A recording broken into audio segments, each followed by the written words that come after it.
दृष्टिगत समस्यार लक्षणावली जदि विद्यालय कौनसी छात्र छात्री बही को आखि पाखक आनी पढ़ुंट कि पढ़ारे कष्ट अनुभव करुंट पढ़ा समय बहिर धाड़ी रे आंगुठी लगाई पड़ुंट दूर से जिनिस को देखा बेले निरेखे कर देखुंट कलापटा को ठीक भाव देखि पारुना बारंबार आखि मलुंट तेबे सेमानकर दृष्टि शक्ति जड़ित समस्या थाईपारे।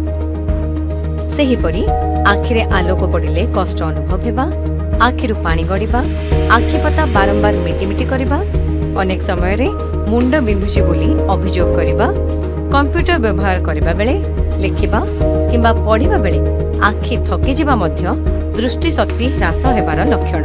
एहा छड़ा आखि धुसुरिया देखा जिबा, गोटे स्वच्छ पटल अन्यटी ठारू बड़ देखा जिबा, टीरा देखा जिबा, आखिर श्वेत पटल हलदिया देखा जिबा, आखि पता फुली जिबा, आखिरु धला बा हलदिया लेंजर बाहरिबा, आखि भितरे जंत्रणा हेबा, आखि कुंडे हेबा, आखि भितरे खुंची खुंची हेबा, गोटे जिनिस दुईटा देखा जिबा, आलोकबती रे आउ एक घेरा देखा जिबा एवं राति रे झापसा देखा जिबा अन्यान्य चक्षु रोगर लक्षण अटे।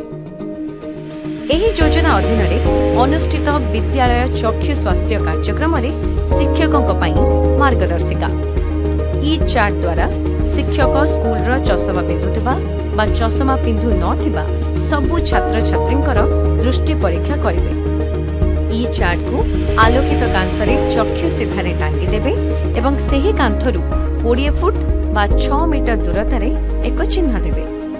छात्र छात्री माननकु उपस्थान खातारु रोल नंबर अनुजाई जण जण करी डाकिबे एवं उपस्थान खातारे चिन्ह देबे।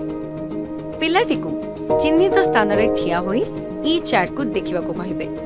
पिलाटी को प्रथमे डाहाण हातरे बा खाता सहाय्य रे डाहाण आखि को हातरे घोड़ाई बाम आखि रे ई चार्ट को पढ़िबा को कहिबे एवं ता परे बाम आखि को बाम हातरे बा खाता सहाय्य रे घोड़ाई डाहाण आखि रे पढ़िबा को कहिबे। जदि पिलाटी चषमा व्यवहार करुथाए ताहेले से चषमा पिंधि ई चार्ट पढ़िबा को कहिबे। पिलाटी को ई चार्ट रे प्रति ई रो बाहुगुड़िक केउ दिग को खोला रहिछि ताहा पाटी रे कहिबाकू किंबा हाथ रे सूचाई देबाकू कहिबे। जदि पिलाटी कोनोसी गोटिए आखि रे ई चार्ट रो कोनोसी गोटिए ई किंबा सबु ई रो दिग सठिक भाबरे कहि न पारि ताहेले तार दृष्टि दोष रहिछि बोली जानिबे। फॉर्म ए रे पेज 2 रो पार्ट 1 पिलाटीर नाम बयस इत्यादि पूरण करिवे एवं पिलाटी को ब्लॉक चक्षु परीक्षण शिविर को पठाइबा पई रेफरल स्लिप पूरण करिवे।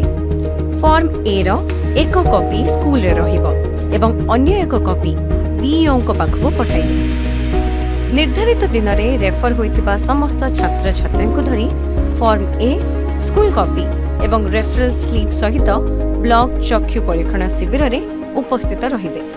ब्लॉक चक्षु परीक्षण शिविर रे फॉर्म ए रो पेज 2 रो पार्ट 2 को चक्षु सहायकों द्वारा पूरण कराई नेबे। स्कूल रे चषमा पहुंचिले छात्र छात्री को नाम अनुजाई चषमा वितरण करिवे एवं फॉर्म ए रो पेज 2 रो पार्ट 3 रे पिलांकर दस्तखत कराई नेबे। चक्षु हेउछि एक अमूल्य संपद आ आपण माने छात्र छात्री मानकर दृष्टि शक्ति रे देखा जाउथबा समस्यार सठिक समय रे जत्न नेले ओडिसार आगामी भविष्यत पीढ़ी एक मूल्यवान योगदान दे पारिबे।